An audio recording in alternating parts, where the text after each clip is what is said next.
Nous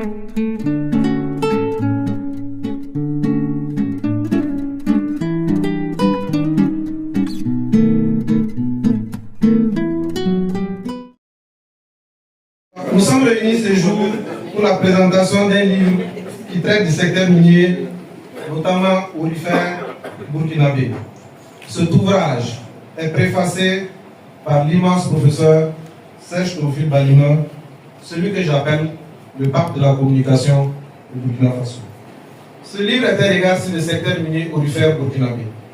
Il est audité aux éditions Mercury. Il comporte 6 parties, 20 chapitres, 345 pages. C'est un ouvrage, cet ouvrage donc est une contribution pour juste informer sur le potentiel et l'évolution du secteur minier burkinabé, sa gestion, ses retombées socio-économiques, ses compétences nationales, sa résilience ainsi que les perspectives d'avenir pour le pays. Mesdames, Messieurs, moi personnellement j'ai écrit ce livre pour 2 raisons principales. La première raison, c'est que j'ai eu une expérience dans les mines entre 2009 et 2021.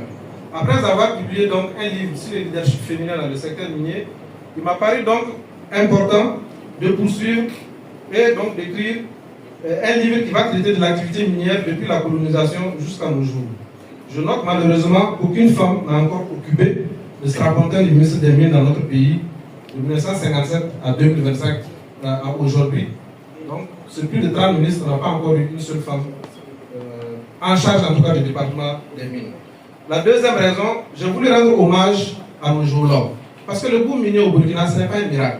Il y a de la ressource humaine, il y a du capital humain derrière. Il y a des gens qui ont bossé dans la discrétion pour qu'on découvre ces sites-là qui sont exploités aujourd'hui. Donc ce sont ces géologues-là. Et il y a des acteurs miniers, il y a des administrateurs, il y a des ministres. Donc il y a vraiment du personnel qui allait au charbon pour que nous atteignions les résultats d'aujourd'hui.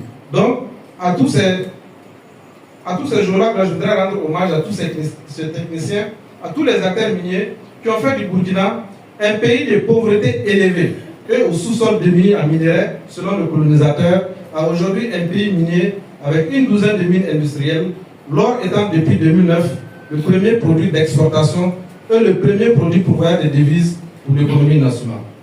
Nos pionniers des mines sont des héros oubliés. Ce sont des icônes, des modèles qui peuvent inspirer des vocations. Il serait important, à mon avis, d'insérer dans les programmes scolaires notre histoire minière à nos enfants pour qu'ils aient des repères.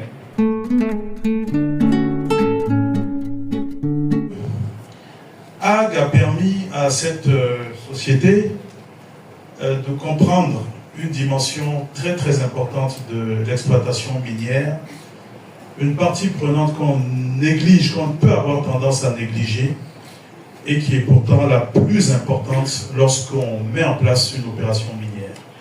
Ce sont les communautés hôtes des sites miniers. Et j'ai appris avec AG à connaître les communautés de la région, les personnalités de la région, les histoires de la région, cette belle région du Sahel. Et je crois que si on retient quelque chose aujourd'hui, c'est vraiment toute cette richesse. Au-delà de l'or, c'est une très grande richesse humaine. Et je pense que tous les nationaux et tous les expatriés qui sont passés ont retenu vraiment quelque chose de très positif des SACAN, et AG en fait partie. Il est, c'est vrai, méticuleux. Il est d'une très grande curiosité. Et je pense que j'ai même découvert à travers ce livre qu'il a même, il a peut-être raté une vocation de géologue.